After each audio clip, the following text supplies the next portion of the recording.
Il-ħamis filgħaxija l-Prim Ministru Joseph Muscat inawgura uffiċini ġodda reġistrazzjoni tal-kumpaniji.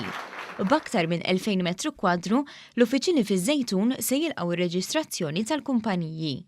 Sa qabel il-bidla fil-liġi li saret is-sena l-oħra, dan il-proċess kien isir fl-Awtorità Maltija s-Servizzi Finanzjarji. B'hekk bit-twaqif tal-Aġenzija ta' Reġistrazzjoni tal-Kumpaniji saret firda qlija minn ma' regolatur, jiġifieri l-MFSA. Preżentament pajjiżna għandu ftit iżjed minn 90,000 kumpanija reġistrata u dwar dan il-Prim Ministru saħaq li dan l-Uffiċċju ta' Reġistru tal-Kumpaniji se jkollu responsabilità li jara iżjed attività kummerċjali titkattar f'pajjiżna. Spjega l-fatt li r-reġistru infataħ mir-regolatur kien pass għaqli li għandu jsaħħaħ idejn ir-regolatur. Dr. Muscat aċċenna wkoll l-fatt li b'din il-binja kummerċjali tal-ogħla livell, il-Gvern bat messaġġ li n-nofsinhar tal-pajjiż ukoll jista' jilqa' fih investiment ta' din ix-xorta.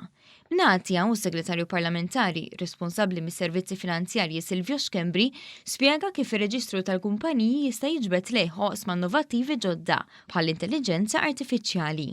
Naraw li qed nattrattaw ukoll lejn pajjiżna industriji ġodda bħal fintech, blockchain u muniti virtwali. U allura rridna naraw li l-MFSA tiffoka fuq l-għan prinċipali tagħha, dak ta' regolatur. Spjega li l-ħaddiema li se jaħdmu minn dawn l-uffiċini se jgawdu minn att ta' miżuri favur il-familja, fosthom ċentru ta' ħarsien tat-tfal fl-istess binja.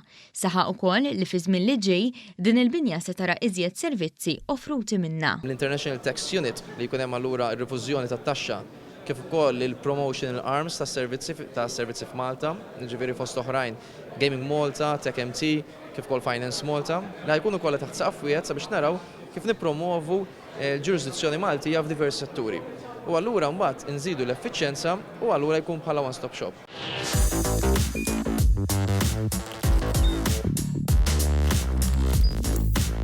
Idħol fuq one.com.mt u hemmhekk tista' tara l-programmi kollha li jxandru fuq One permezz ta' One Play.